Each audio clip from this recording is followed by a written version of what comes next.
One more time for Caitlin. Give it up for everyone who's gone up already. Everyone's been so great tonight. What an incredible evening in comedy. On deck we got Wochelle, but coming to the stage is the very funny Lindsey Anderson. Put your hands together. Hello. Okay, so I'm gonna be real with you guys. I look like a child.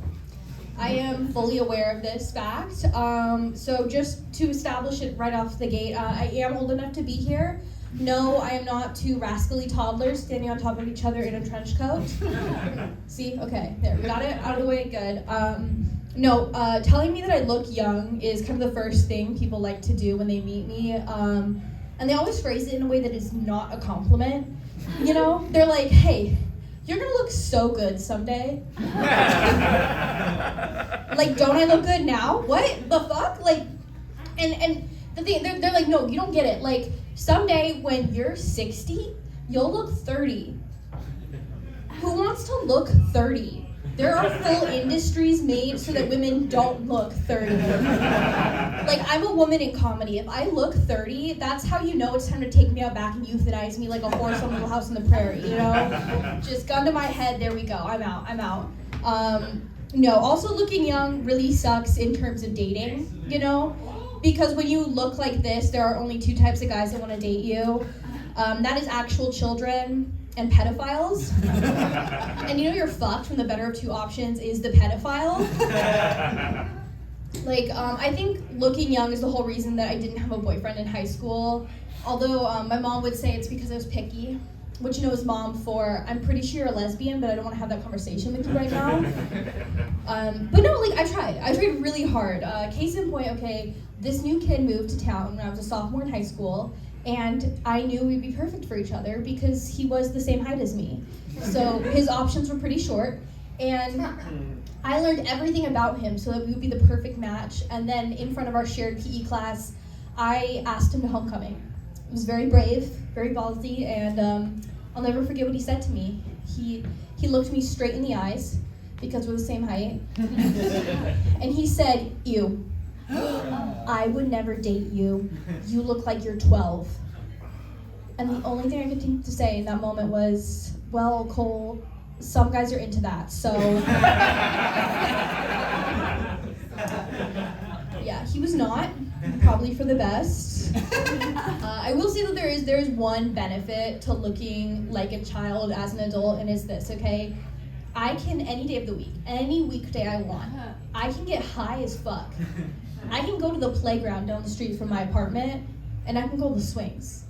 Have you ever gone on the swings high as fuck? Like, that shit is incredible. Like, you are transported back to your childhood in like the most magical and innocent way possible. And the thing about that is like, if somebody was walking past and they saw a 24-year-old smoking weed at the park, they'd call the police because like, that's illegal. But they just see a 14-year-old smoking weed at the park.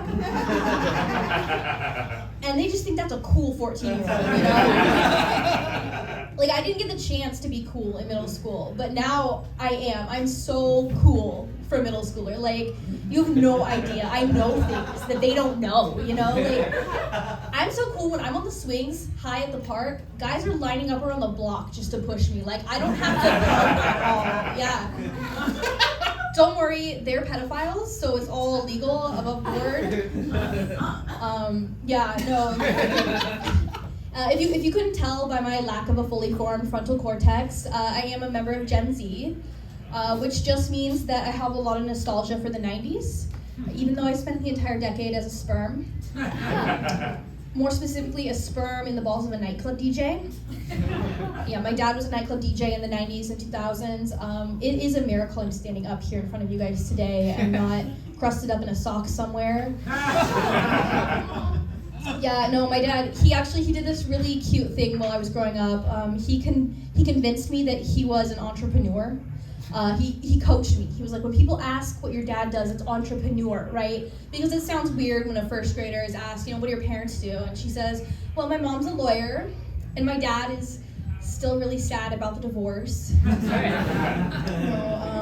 it worked out. You tell yourself a lie enough times and you start to believe it, okay? Like, my dad, I truly believe he's an entrepreneur.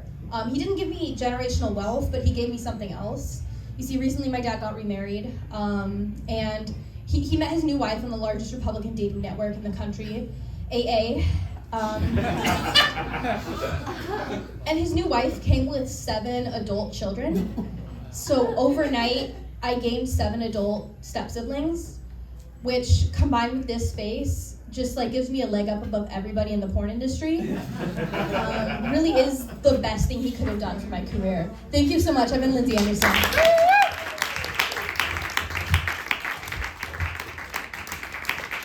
Oh my goodness, what a great set that was. Give it up one more time for Lindsey.